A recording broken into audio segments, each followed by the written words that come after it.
Good morning, good afternoon, everyone. I'm going to go ahead and just close out of this PowerPoint slide.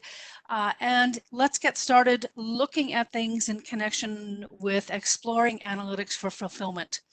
The very first thing I want to just talk about is the fact that we have, Dominic and I have added the example reports that we are going to be showing today to the shared folders area. And so here we're able to see this in the community folder. If we open up then the reports area and the shared reports area, we're able to see in this particular space this entry here that's called Knowledge Days 2020. And so once we get the screen refreshing here to show us what's inside that particular area, and in fact we are able to actually see that there are 3 folders that are available for us. So one thing, we invite you to copy this information, and I'm explicitly using that word copy. And let me just go ahead and get us back to the reports area here. Is that so we can copy the entire folder. And so here, for example, with the Knowledge Days 2020, you can select it and use the copy function there just to the right of the red X. You can also use the More entry to copy the folder. And when you do this, then you are able to then place that particular item at your own institution's area. And so here we see that the institution that Dominic and I are working in is one that's called Clean Training. This is an Ex Libris training environment. And so for that, that's the reason that it's called that. In your own institutions, it's going to be named for your institution. Probably will have your institution code followed by the name or some variation of that. So that's one place you can be putting it. You could also, of course, be putting it into the My Folders area. And an advantage here is that then you have it's kind of private workspace. And you're able to get going with those kinds of things. So please make sure that you are copying the information, not moving the information. If you move it, it's gone for everyone. And so we want to make sure that you use the copy function rather than either delete or move, because it's the sort of thing that frustrates the rest of the global Alma community. So with that bit of introduction, I wanted to talk about an analysis that really goes along with this time, this COVID-19 time of our lives that we've got going on here. And we really want to be able to create reports that we can use in this regard. Overall, the reports are fairly simple, but the goal is to remind operators of actions that they may need to be taking while the libraries of universities, colleges, and other institutions remain shuttered. So with all of that kind of thing in mind, thinking about where we might have some useful analyses to explore. So one of the things that we know, and we can see it through the Alma L list and other places, that a common task has been to extend the expiration date of patron and staff user accounts, just because of, life has intervened, and so we need to be able to provide the ability to extend that particular information. So the very first report that I'm going to show is how to create a report to identify users with expiration dates that are coming up soon. In our example, before June 30th, and then how we can use this analytics report in Alma to run a job on the basis of creating a set from the analysis. So with that in mind, I'm going to start by creating a new analytics report. And so I'm going to New and choosing Analysis. And on the basis of this, we're going to be using the Users subject area. So Alma then, or the analytics area, opens up and gives us essentially a blank canvas. We do have our subject area information that we're going to be able to use here, and we'll go ahead and get started with it. So in this particular analysis, I'm going to add 3 columns or fields of data to it, and all of them happen to come from the user details area. So started with this, I'm going to add in primary identifier. So a double click or a drag and drop to get that in place. Then I'm going to include last name. Mostly this is going to be as a marker. I'm just going to go ahead and increase the size of the font a little bit, make that a little bit easier. And the very last thing that I want to add in here is going to be the expiry date. So now that we have got those 3 columns in, one other thing that I want to do, because if we were to run the analysis as it is right now, we would see all of the users that with whatever expiration dates they have. In this particular case, what we're looking for is, and you're going to go ahead and apply a filter, and that we want to be looking at users who have an expiration date less than, and so there you can see the operator that I've chosen, and then I could either enter the date or using the calendar pop-up to select it. And so in this case, I'm going to go out to June 30th to identify my users. So now that I've got all of that in place, there's one other thing I want to do, and this is something that is documented in terms of being able to make sure that it works in being able to create a set, is to modify the column name for primary identifier. Not exactly sure why this is the case, but just that it does need to be done. So I'm going to go ahead and click on column properties or edit formula. Either of them will do. And on the column format tab, I am going to customize the heading.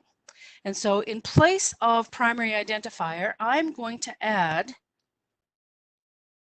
username all in uppercase.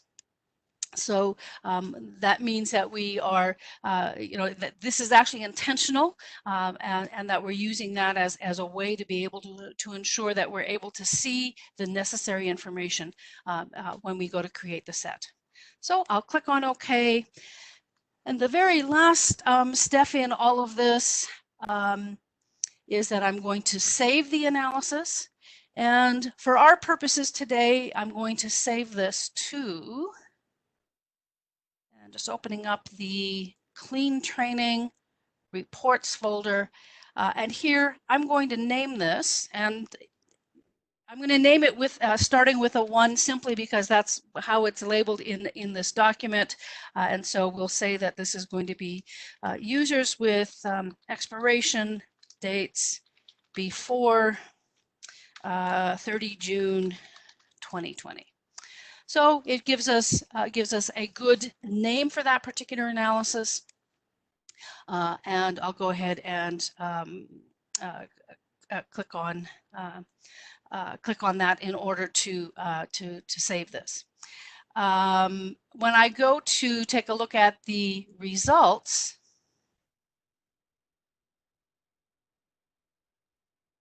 we are able to see that in this particular example that we have quite a number of users whose records are due to expire on June 15th.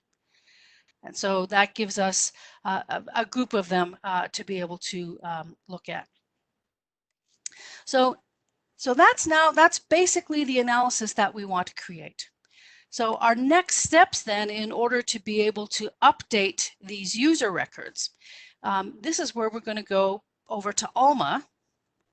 And what we want to do is to create a set on the basis of that analysis. And so when we go to do that, I'm going to start by selecting Manage Sets. Oh, and incidentally, the view of Alma that you're seeing here is a new layout. It is something that is going to be coming for you. And so if this looks a little bit unfamiliar, it's just that this particular environment has been given sort of advanced access to it. And so here I'm going to choose the Manage Sets area. And what I want to do now is to add an itemized set. So when I select this, the very first thing I tend to do is to set my content type. And it's just so that this then, when we make our selection here, that's now going to indicate what kind of information that we're looking for. If I was to, for example, not make that change and then go and select my file, it would basically cause the set to be empty, which we really don't want. And so in this particular example, we're going to just call this now, so users with expiration dates before 30 June 2020. And so we've got that information in place. If I want to, I can be putting in a description and a note, not required. And then I'm going to go down to this add contents from file to set. So if I was to just stay with file, it would probably be an Excel spreadsheet in a particular format. In this case, though, I want to go to the from analytics so that I can make a connection to that particular analysis. And so here we can see that we've got this recent reports area. So those are reports that have been created or worked on recently. Then we've also got a few other ways that we can be going about this here. Anything at all that you see that has this Alma prefix, that means it's part of the out-of-the-box reports. And if you try to run or create a set on the basis of that information, Alma will tell you that you should please save the analysis locally, like to your institution, so that you can be able to create it, to get hold of it there. And so that report that I saved is here in this clean training reports. And so that's another way to be able to get to that particular information. Then we see in the drop-down list the other sorts of things that we are working with there. So now that I've made that connection, so made the link to analytics, I'm going to save this.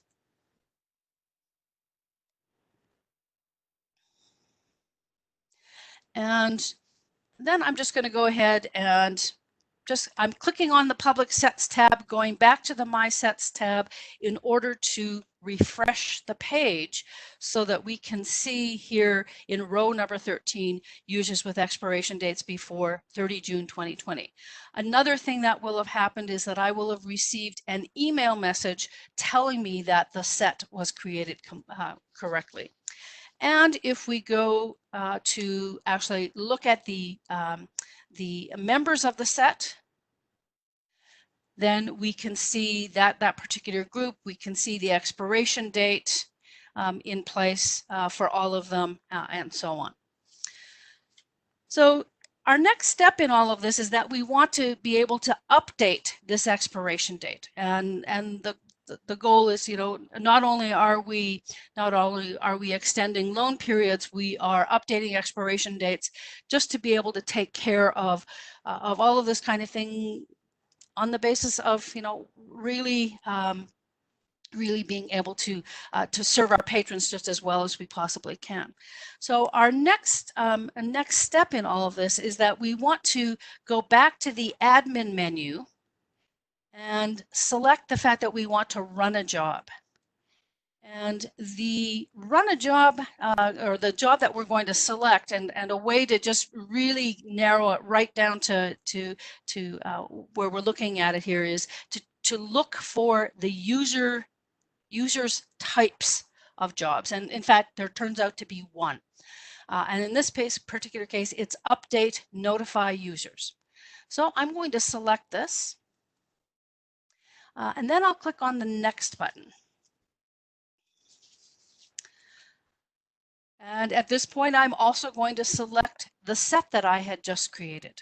And so now that we've got that in place, selecting it, and again on the next button. So basically making our way through the wizard.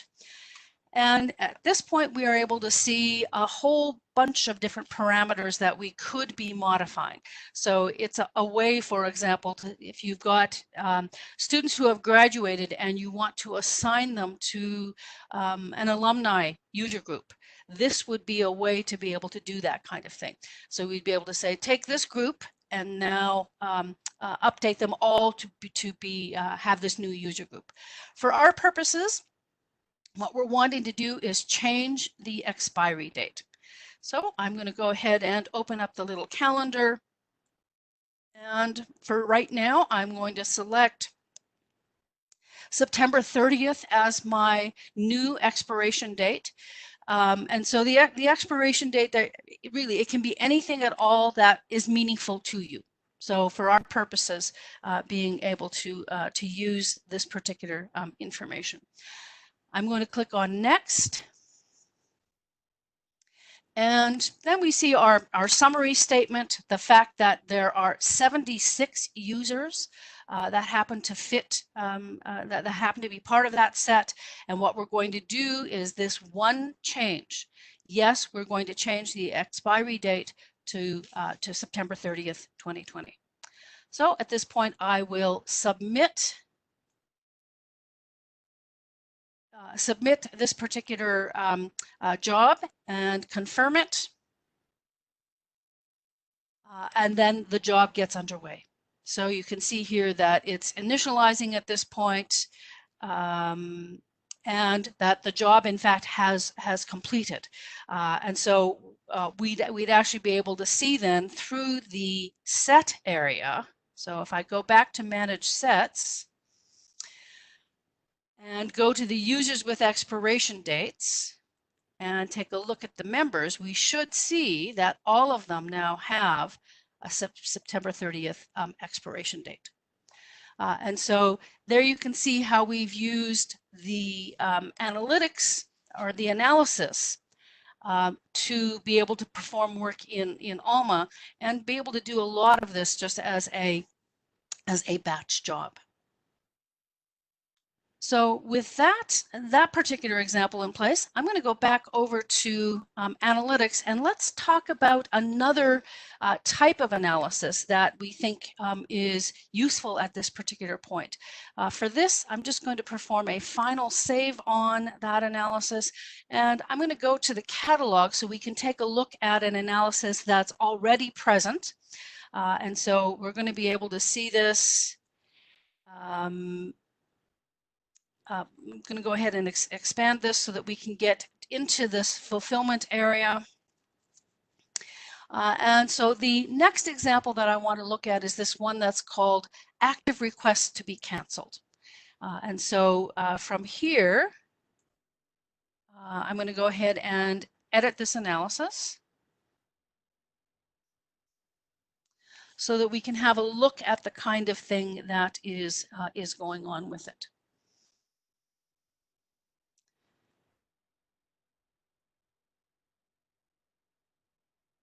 And so there we're able to see the list of things where we've got some active requests. You can see the request dates that were put in place. We're able to see the barcode for these physical items, the titles, where the requesting patron had asked to pick up the particular item, and then also to be able to see the first and last names of the individuals. To be able to work with those sorts of things. So just to give you an idea about what we have here on the back end of the analysis, is that there is this group of 6 columns of data that we're looking at. We've placed barcode in the leftmost position because that, again, this is the kind of thing that can help with creating a set, because it's an identifiable thing that will help us to be able to retrieve the information with regard to this request. you can see that there are three filters in place. One of them is the fact that the request status is active, because those are the ones that we would need to be canceling at this point.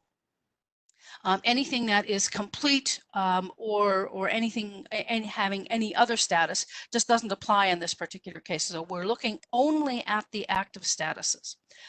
We've also then got the fact that the request date is greater than, and so we're looking at recent requests, things that have been put in place. So if in your environment you would happen to have older requests, that would be another thing that we would need to be taking into account, and perhaps having a larger date range in taking that into consideration. And the third one, finally, is the fact that this is for patron physical item request. And so it means that this is a request for an item that would have, it's a physical item, it's on the shelf, it probably has a barcode attached to it, and so that giving us a way to be able to just really filter on this kind of thing. And so it gives us then a good list of these kinds of things. In this particular example, as we look at the results, we're seeing a fairly short group. Again, this is a training environment, so what you're seeing here is not 100% reliable in terms of what would be happening in your environment.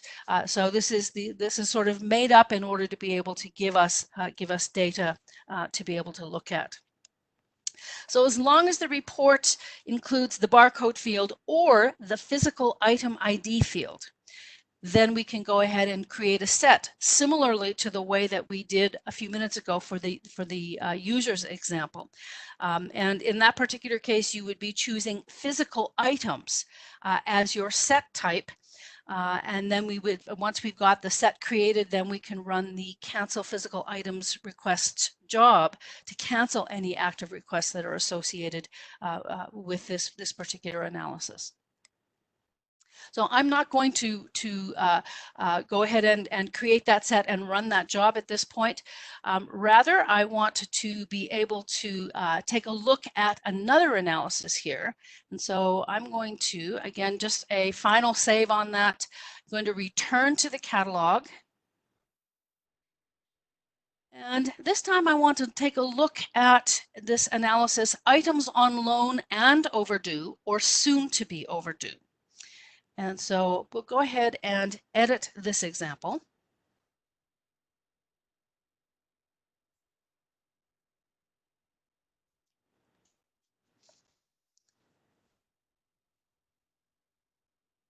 And so we're able to see, again, in our particular list that we've now got, a particular organization to this particular to this analysis, that we're seeing the due date for items, we're seeing the library, the location within those libraries, what user group is an item on loan to, the primary identifier, and the title.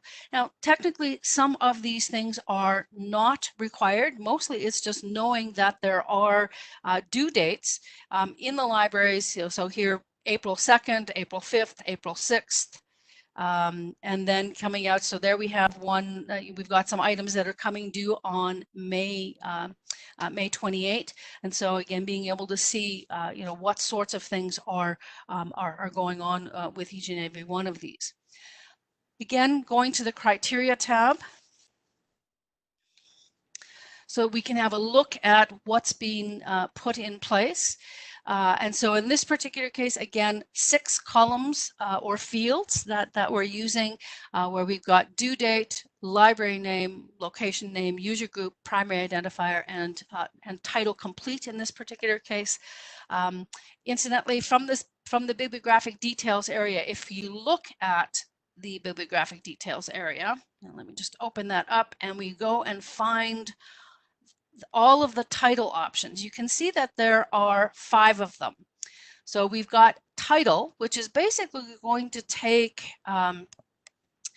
take the subfield A and B out of the 245 in the bibliographic record.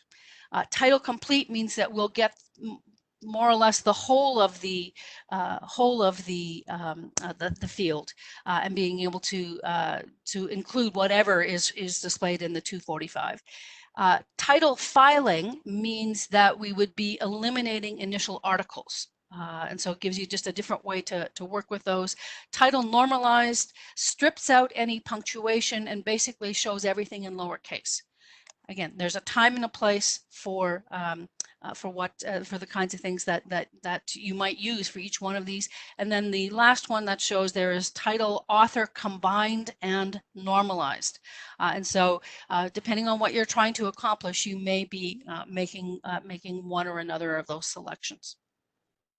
So now that we've got these things in place, we're also able to see the filters that we happen to use. And so again, items on loan and overdue, or soon to be overdue. So here we intentionally put in a date range. We just said that it's between here and here, so that we're able to see this kind of thing, and then able to work with it. And once again, the fact that the loan status is active. In other words, these items are in the hands of a patron somewhere, wherever they in fact might be. So we save the analysis as number 3, items on loan and overdue or soon to be overdue, and then we're able to see what exactly those items are. So I think there was a question there just about with regard to the title title fields. Let's just do a quick review on that.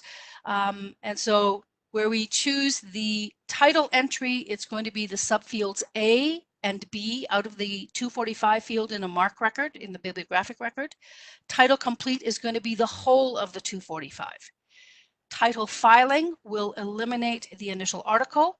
Title normalized strips out any punctuation and puts it all into lowercase and just basically changes the appearance of it. And then the title author combined and normalized would bundle all of that together and put it into normalized mode.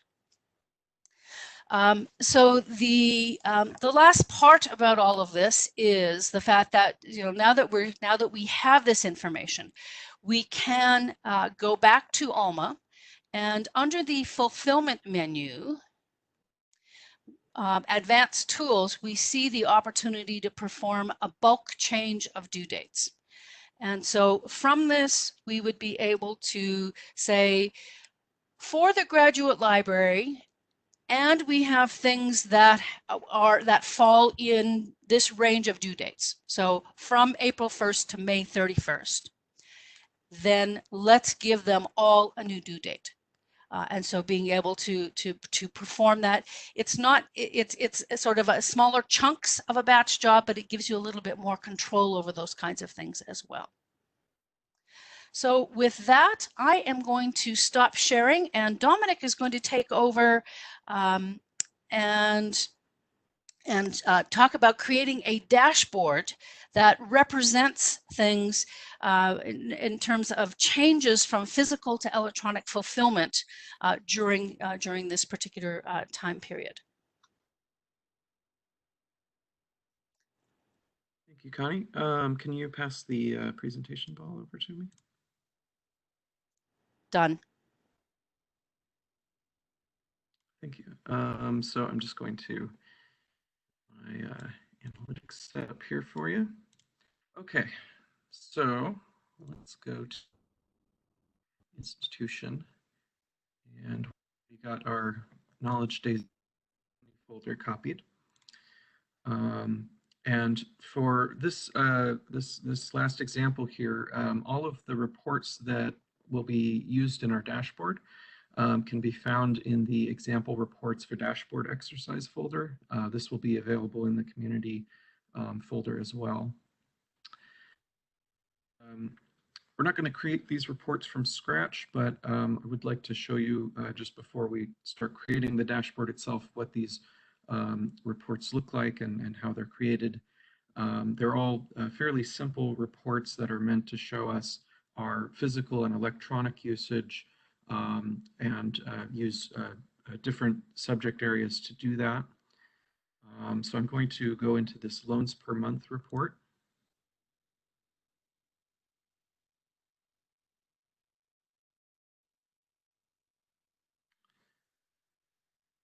And as you can see, it's a fairly simple report, just showing the total number of loans that are not in-house loans over the last couple of months. If I go to the criteria tab, you can see we're using the loans measure, loans not in-house measure, and loan month. And then I also have this field here, which did not appear in the report. It was hidden, loan fiscal month key. And the way it was hidden is through this column properties, column format. We checked the hide box to hide it. This particular field is being used in this report just to make sure that the months are being sorted properly. So if you just had the loan month field, it would sort alphabetically, and so the first month would be April and the last month would be September. We don't really want that, so we're using a loan fiscal month key, which arranges the months by your fiscal year. For example, if you start in September, that would be the first month, and then it would go until your end of your spring quarter. One last thing to note too is we have a loan date filter. This filter is static right now. It just has specific values for 1st of March up to today. We will be replacing these values in just a moment with some variables that come from our dashboards so that we can change this report and our other reports to use different date ranges. So I'm going to go back and let's look at the other two reports really quickly. We have a link resolver usage report. So this report is going to show all of the requests that are going to our Alma link resolver over this period of time. As we can see, there was a sharp spike in May for our training environment. And this report is very similar to the loans report. We also are using a month key here to sort the request month, and it's also hidden in our report. We're also using the number of requests measure just to see how many requests are coming to the Alma link resolver. And we're filtering those requests with the request date field. Another thing I'd like to note just quickly is you may have noticed there's a graph in these reports just to show high-level overview of this data. And I just want to show really quickly how this graph can be added to your report. I'm going to remove it so that I can add it again. And if you want to add a graph to your report, you can go to this new view icon and select graph and then line graph. And in this case, the line graph doesn't quite do what we want out of the box. We need to make a quick modification to it. So I'm going to go to this edit view pencil icon. And once this loads, for this particular, we just need to move this request month from this section over to the group by section. And then that produces the nice line that we saw earlier. So I'm going to click done to apply that change. And that's how all of the graphs in these three reports were created. And we do have a link in our documentation showing instructions for those graphs. The last report we're going to look at here is a report showing counter usage that we've received from various vendors and over that period of time. And for this report, in some of your environments, you may not see any data. If you are not uploading counter usage reports to your Alma environment, or if you do not have a Sushi account set up that harvests that usage data automatically, then you may see no results in this particular report. We do have a link in our accompanying document that explains how to upload that data to Alma or set up those Sushi account harvesters. And then once that's set up, the data in this usage data subject area will populate. Another thing to note, report is a little bit different from the other two in that we just have this usage date field. This is because the counter usage is monthly, so we didn't need to specify a month in this case or to try to sort it. In this case, because this is a very high level report, we're just looking at the total amount of usage across all the different types of counter usage reports. And depending on how much usage you have, you may also want to add additional fields to specify the type of counter report that you want to see usage for. That would be an additional optional part of this exercise that might give you some more useful data depending on what type of usage you're trying to measure. So those are the 3 reports we'd like to add to the report. We also have a date prompt that we're going to add so that we can change the date range that each of these reports is showing. In our community folder, this date prompt is actually just an empty dashboard prompt. It's there as a placeholder for the exercise. So you can choose to edit it or create a new date prompt. And I'm going to show creating a new date prompt in this session. So we're going to go to the new button, and instead of selecting analysis, we'll select dashboard prompt. And then let's select a subject area. In this case, all 3 of our reports use a different subject area, but the way we're going to be constructing this prompt, it doesn't really matter which of those 3 subject areas we select. So I'm just going to select fulfillment. And this page where you can edit the dashboard prompt has 2 sections. The definition section is where the prompts will appear after you've added them, and the display section will give you a preview of what the prompts look like, so you can change the look and feel of the prompts and preview what that will look like in your dashboard.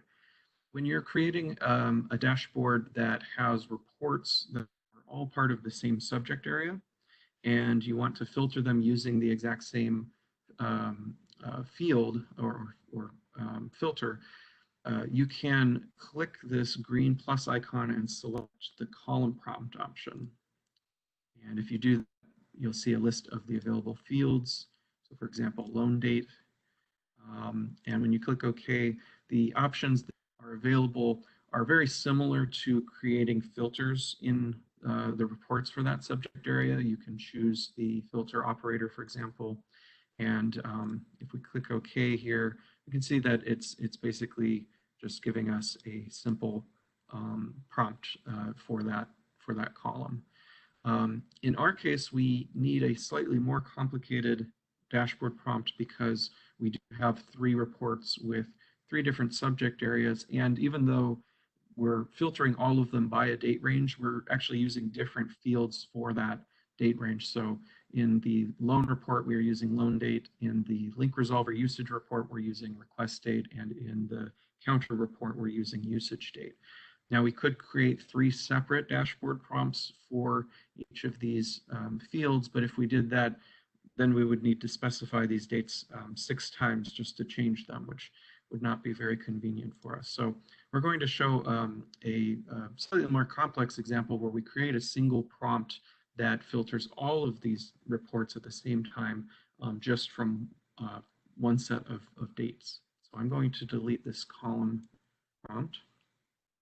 And to do this, we need to create what's called a variable prompt. So if we click the green icon and go to variable prompt, that will open a menu for setting up this variable prompt.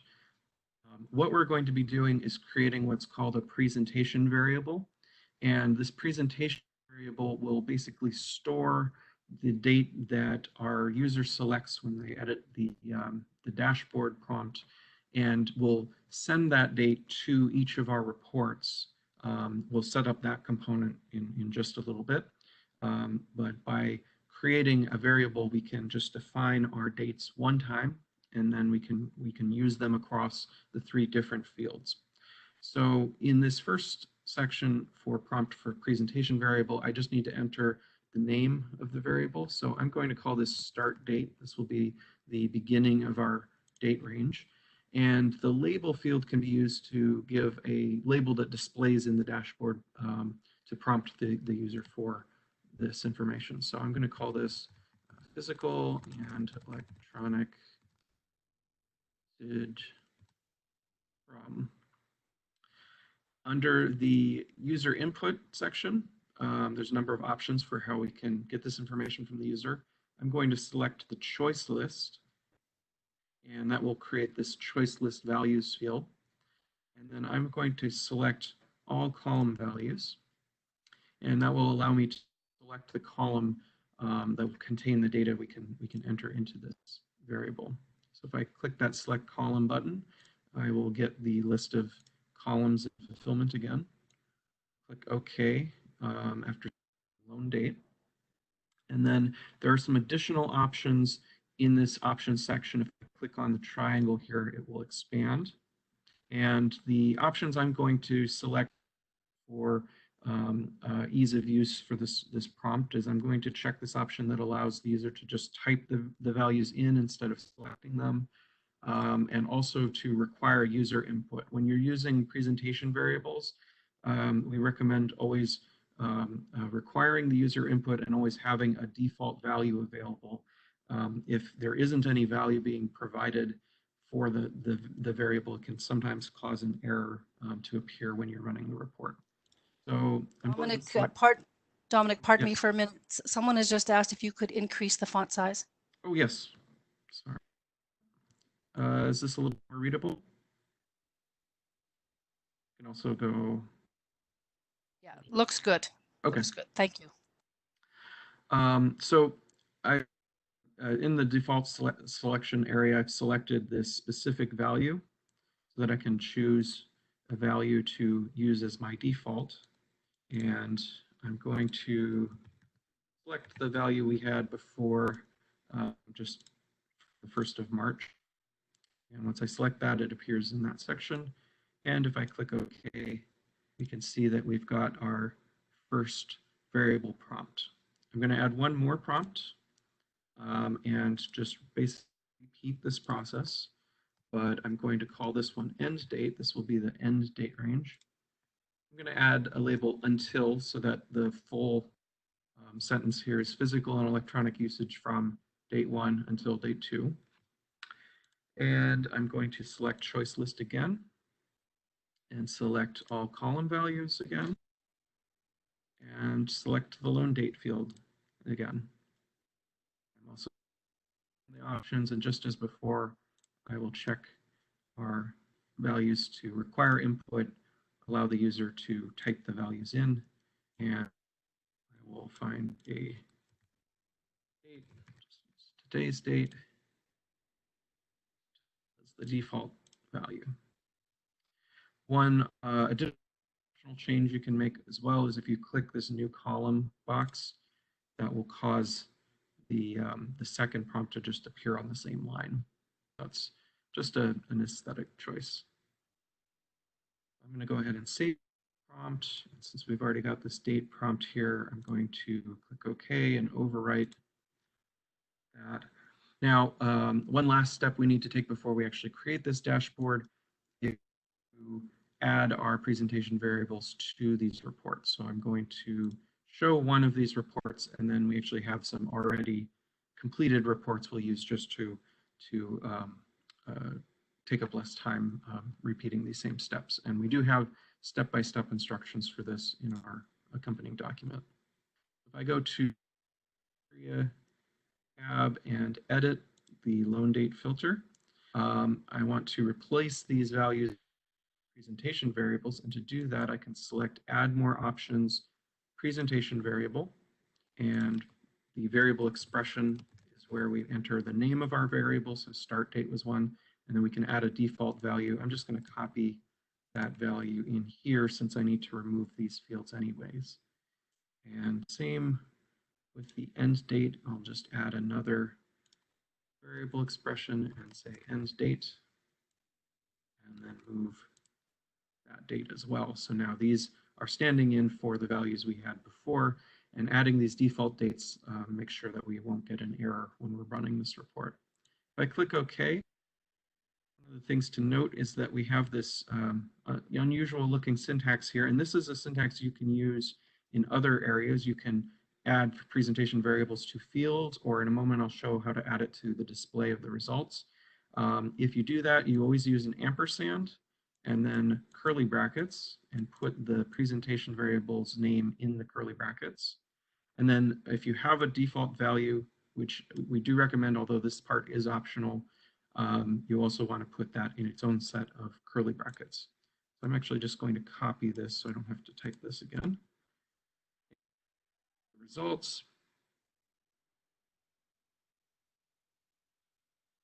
Edit this title. I just wanted to show one way we can use this. I can edit our default title. Normally this would just be the name of the saved title, but I can enter my own title and I can paste in start date and end date values. And then those will update with whatever value we put in when we're looking at them in the dashboard. So I'm going to click. Then you can see, even though we have the ampersand, and it's when this is shown in the results, it's replaced with those default values, and these will change when we edit our prompt. So I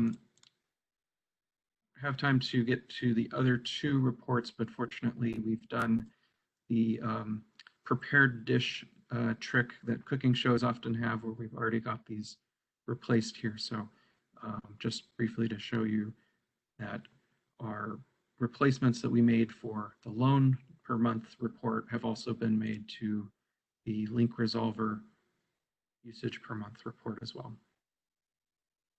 Okay, now we have all of the steps completed that we want for this dashboard. We're ready to create the dashboard itself. If we go to New Dashboard,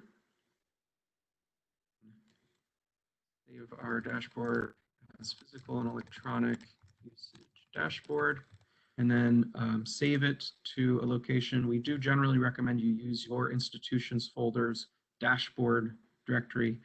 It is somewhat difficult to move these dashboards later. We have step-by-step instructions for moving those if you do need to move them, but in general, it's a good idea to save them to wherever you want these dashboards to live ultimately, because you do need to remove and then add the reports and prompts back if you move them around. And when we get to our edit dashboard page, we'll see a large section in the middle here that says drop content here. And then on the left, we have both a catalog section and a dashboard objects section. Dashboard objects can be used to structure the visual design of this report. So in this case, I'm going to use columns. And I'm going to use these columns so that I can specify exactly where I want my reports to appear. So I'm going to drag and drop column to create one column here, and another one down here. You can see these blue bars show where the column will appear when you drop them. And then I'm also going to add a third column, but I'm going to add it to the side here. I'd like to have my dashboard prompt up here, and then my two sets of reports on the left and right. So now I just need to go into the catalog and add our dashboards. I navigate down to our folder with our completed reports here. I can drag and date prompt, drag and drop loans per month on the left-hand side. On the right-hand side, I'd like to have my electronic usage reports. So I'll have link resolver usage per month here, counter usage here. And then one last thing I need to do before I run this, always make sure to save. Otherwise, if you run it, the changes you've made will not be saved when you come back to the dashboard.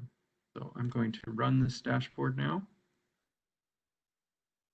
And let me zoom out just a little bit so that we can see that we have all three of our reports side by side showing our graphs. So we can easily compare that, in this, loans went down while our electronic usage went up. And then we can also enter few date ranges in here. So maybe I want to see what last data looked like. If I click apply, that the loan dates updated as well as link results, that the new values display here, and that we're getting new sets of data, which are very unusual in our training environment, but will look a little more normal in your environment. And then in this case, our counter reports, we actually only have a single report, so the graph is not able to draw a line here. But this may look very different in your environment. Okay, and with that, we're going to use the last 10 minutes here for questions. Are there any questions on either my example here or the reports that we looked at with Connie earlier?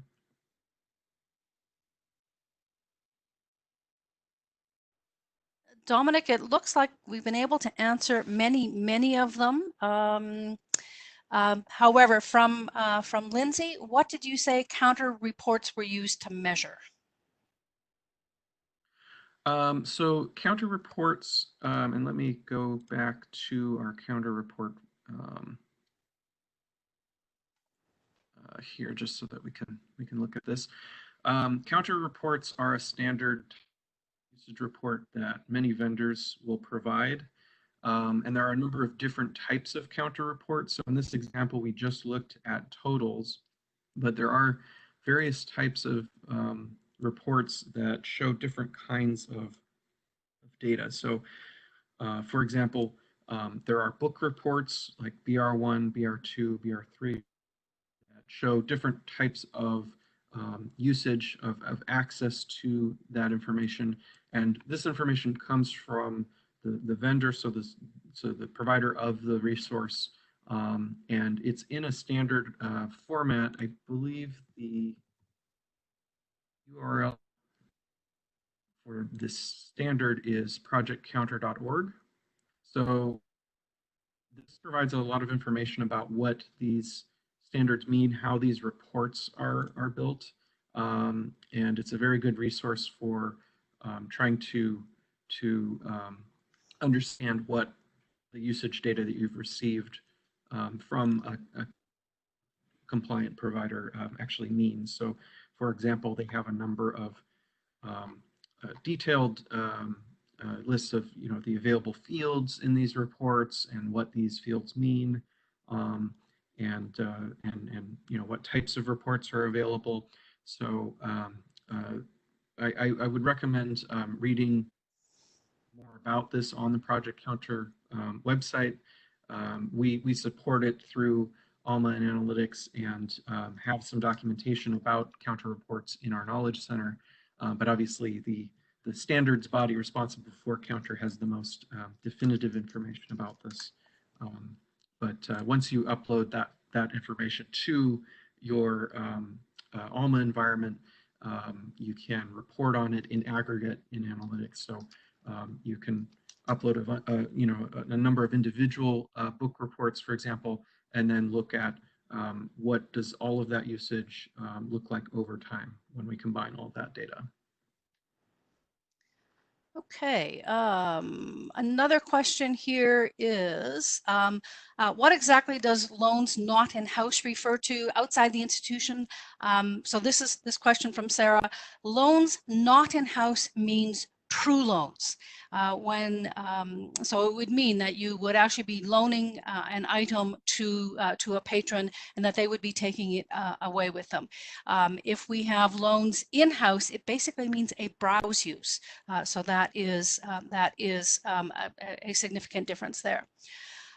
So then a question from C. MacArthur: for dashboards that are out of the box, do you copy them to our own institution space, or how do we use them?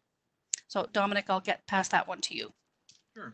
Actually, I'm really glad that you asked that question, because I think this was something we were hoping to be able to show.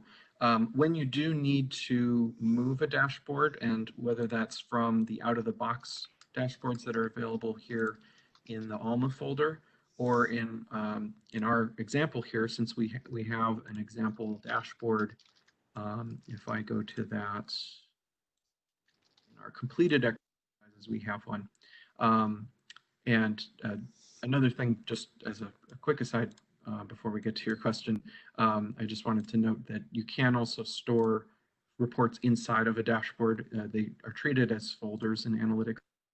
And this, we can see that we've got our report and prompts here. So in general, it is difficult to move a dashboard because the dashboards will go specifically to what would be called the absolute file path of the report. So if you move the dashboard, it's actually still referring to the reports in the original section. So I'm just going to show as an example how we would move this to make sure that everything is updated properly. So I'm going to go to more and then copy to copy this dashboard. And then I'll go to our institution environment, and under dashboards, oh, we've got our one we created earlier, so I'm going to go ahead and delete that real quick. I'm going to copy that dashboard by clicking the paste icon. And when I do that, it appears here. But if we open this dashboard, oh, I'm sorry, instead of open, let's go to edit here, this dashboard, and go to one of the reports in the dashboard. Even though it looks like this is copied and it's referring to that loans per month report that we copied along with the dashboard, if I go to edit analysis, what we can see in the file path for this report, which up here in the URL, is that we're actually still referring to the report that's saved in the community folder. So the problem with this would be, you know, if I made changes to the loan per month, for example, maybe I decide, you know, I want to, actually, let me go back and do that really quick if we've got time here. So I just copied this dashboard. I want to update the loans per month. Maybe I want to include those in-house loans that we talked about earlier. So any loans that also happened inside of the library. So I'm just going to go ahead and do that and click save. And then this dashboard again. And we see the loans in-house field did not appear. And the reason for that is that this is actually showing the report in the community folder and not the one that I modified. So if I do want to move a dashboard, what I need to also do is replace the reports and prompts from the location they were copied earlier and use the new ones. So to do that, I'm going to edit the dashboard that I copied and go to the folder that contains those. And what I'm going to do is drag these in and then delete the original report. So the original one was up here at the top. I'm going to delete that and then do that for the other 3 reports and also for the prompt. And now if I save this, these reports from within the folder of the dashboard are the ones that are being used. And if I click run, we can see that the loans in-house field was added. So we are looking at now the current reports that we wanted to be able to modify. So that's something to keep in mind if you do want to copy either the dashboard we have here or the out-of-the-box dashboards. When you copy them into folders, they will still be linking to the reports that are in the out-of-the-box reports in Alma. So you'll want to replace these if you want to make some kind of changes to the reports. And in general, you'll need to do this for any kind of move for a dashboard. That's why we recommend earlier that we look at only having the dashboard where we wanted it. For example, you know, if you wanted to create a dashboard and then later share it with your staff at the library, it would seem reasonable to save that in your My Folders and then copy it into shared folders like you would for a report. But if you did that, you would also need to update all of the reports and prompts in your dashboard as well. Okay, just one last question here, and that is, let's see. Can you elaborate on the comments concerning choice list? Is this a report that examines usage of items purchased from the choice list, or if you have created a second or third level choice identifier to your order? So I believe the choice list, are you referring to, let me go to our prompt here.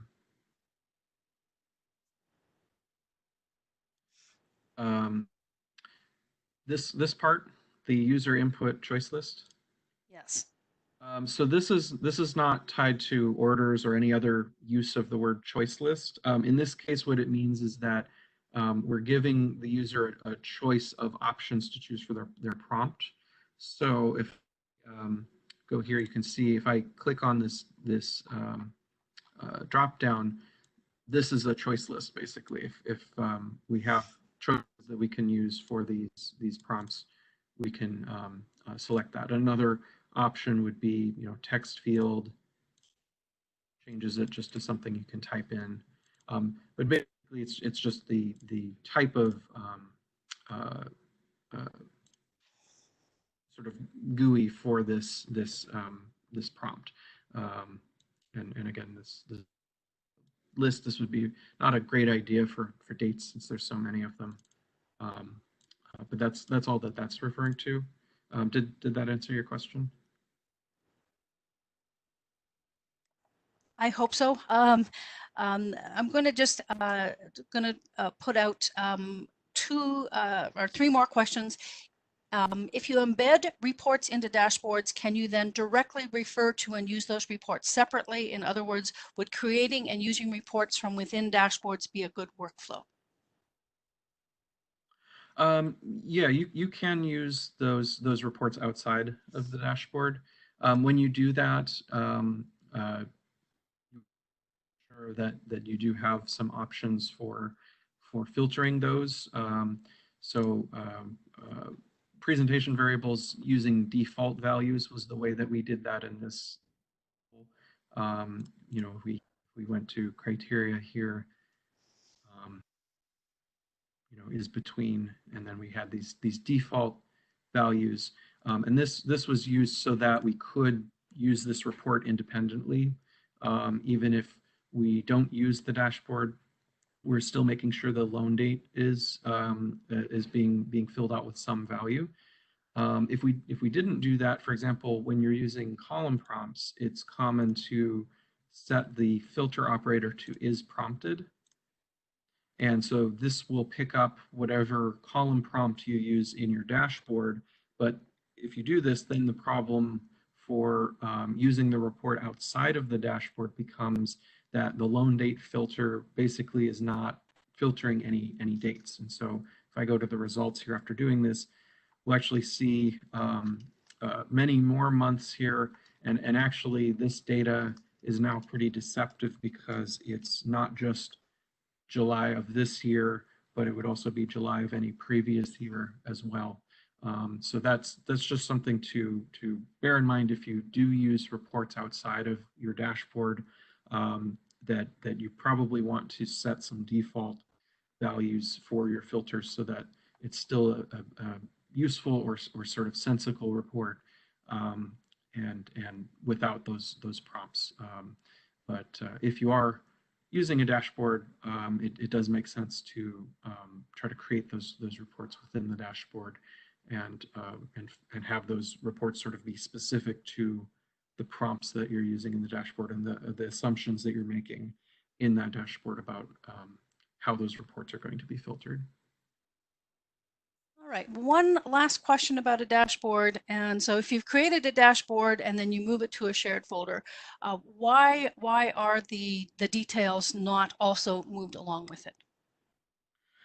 So that is something to do with the way Oracle Business Intelligence tool was designed. They decided, I guess, to make sure that the reports in the dashboard were always using the sort of absolute file path, rather than a relative file path. If a relative file path was available, then it would make sense that if you put your reports, for example, in the dashboard folder itself, the dashboard would just automatically update to use those reports whenever whenever that was available. I don't know if that's planned to change. There is a new interface that's being worked on for analytics. It's basically an update to the newer version of the Oracle Business Intelligence tool.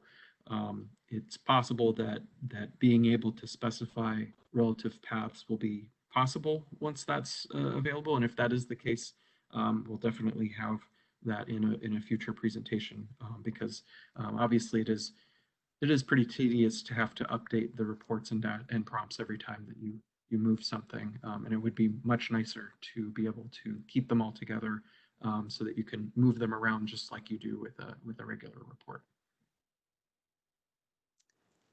Okay, I think that's going to be it for questions. Ray, is there anything you want to do to wrap up? Thanks. Just a few more questions have come through about where people can find the recordings and the accompanying materials. I'm just putting that link into the chat one last time. We will get everything up within no longer than 2 business days of the session being completed. So thank you all again for attending, and please do check out the links on that page. We really appreciate it and hope to see you at some of the other Knowledge Day sessions.